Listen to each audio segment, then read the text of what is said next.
Hola jóvenes, les presentaré un corto video con el que podemos reflexionar.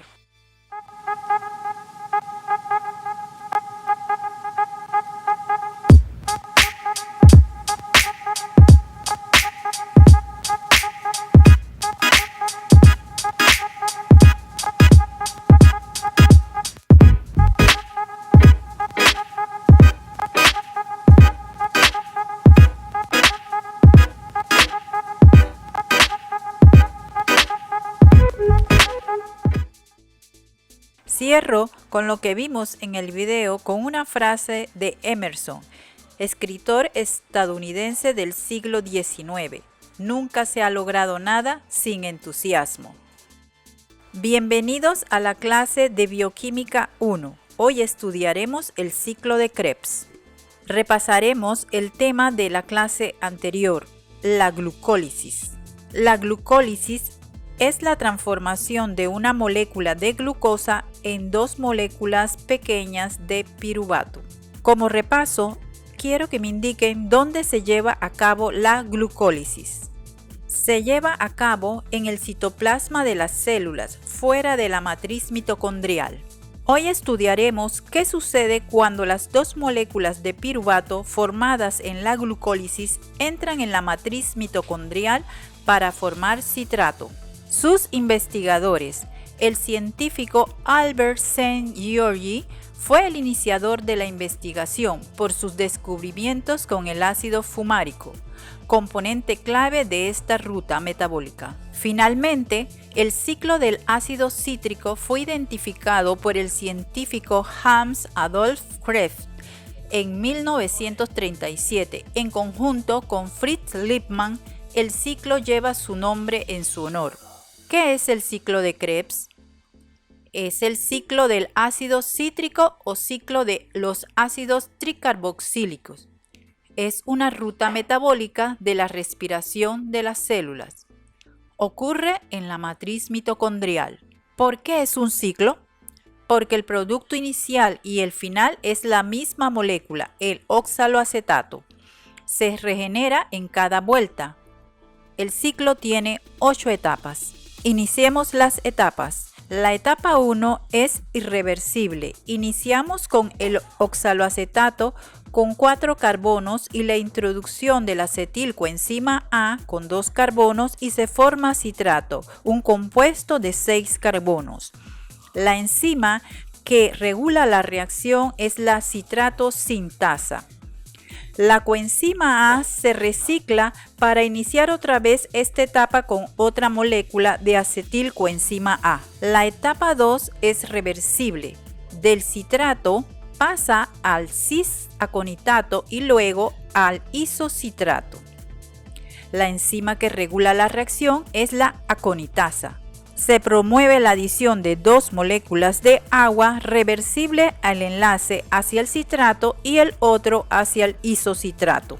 La etapa 3 es irreversible. Partimos del isocitrato, se obtiene alfa-cetoglutarato más una molécula de CO2.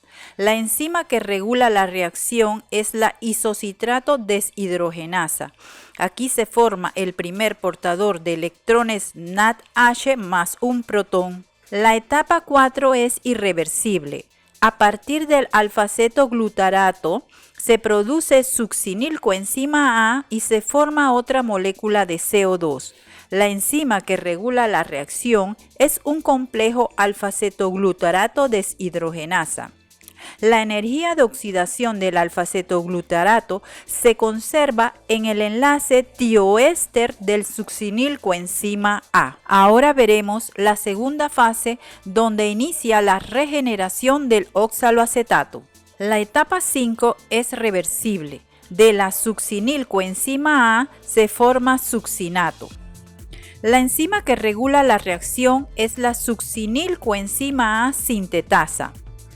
La ruptura del enlace tioéster se acopla al GDP y forma GTP.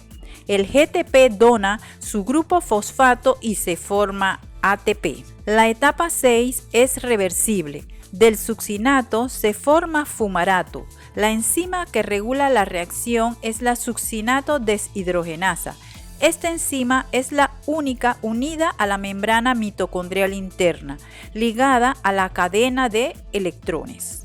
La etapa 7 es reversible. Una molécula de fumarato se le adiciona a una molécula de agua formando malato. La enzima que regula la reacción es la fumarasa. La etapa 8 es reversible. Del malato se forma oxaloacetato. Aquí se produce su regeneración. La enzima que regula la reacción es la malato deshidrogenasa. El equilibrio natural es a la izquierda, pero como se da una situación de variación de energía, se desplaza a la derecha. Ahora veamos el ciclo de Krebs completo.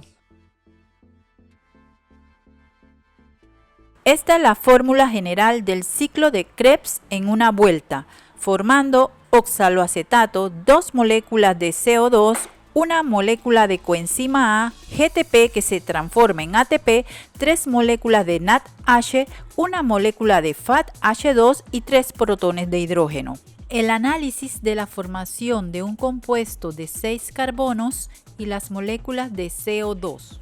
La acetilcoenzima A con 2 carbonos, el oxaloacetato con 4 carbonos y el citrato con 6 carbonos y la formación de 2 moléculas de CO2. Ahora el análisis de la formación de energía. El GTP se convierte en ATP. La oxidación de los enlaces produce 3 NADH positivos y un FAD.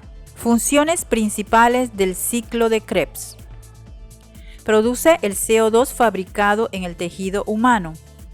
Promueve la descomposición de los productos finales del metabolismo como carbohidratos, lípidos y algunos aminoácidos. Proporciona energía para las células a través de transportadores como el ATP. Proporciona precursores en la síntesis de proteína y de ácidos nucleicos. El ciclo de Krebs tiene estrecha relación con la cadena respiratoria, pero en realidad no requiere oxígeno. Los electrones y protones eliminados de la oxidación del carbono forman energía. El ciclo de Krebs se regula por energía. Práctica. Indique el total de moléculas obtenidas en las 2 vueltas del ciclo de Krebs. Una molécula de oxaloacetato se regenera en cada ciclo produciendo 4 moléculas de CO2, un compuesto de 12 carbonos, 2 moléculas de ATP, 6 moléculas de NADH, 4 moléculas de FADH2 y 6 protones de hidrógeno. Se necesitan dar 2 vueltas al ciclo para transformar una molécula de glucosa. Es importante tener en cuenta del ciclo de Krebs lo siguiente. En su actuación, los alimentos deben digerirse hasta convertirse en macronutrientes. Los carbohidratos de la dieta se convierten en azúcar simple llamada glucosa. La glucosa no puede ser usada directamente por las células. La glucosa debe ser convertida en otra forma de energía, el ATP. Este proceso se llama respiración celular o metabolismo. Su aplicación, el ciclo de Krebs, es un tema que representa complejidad. Es importante en los procesos de respiración celular y producción de energía aerobia. Ejemplos de su valor en la medicina: pacientes en shock con falla multiorgánica y estados críticos de salud. Estos son algunos de los principales nutrientes para una producción saludable de energía celular. Esta es una lista del material de apoyo para sus consultas.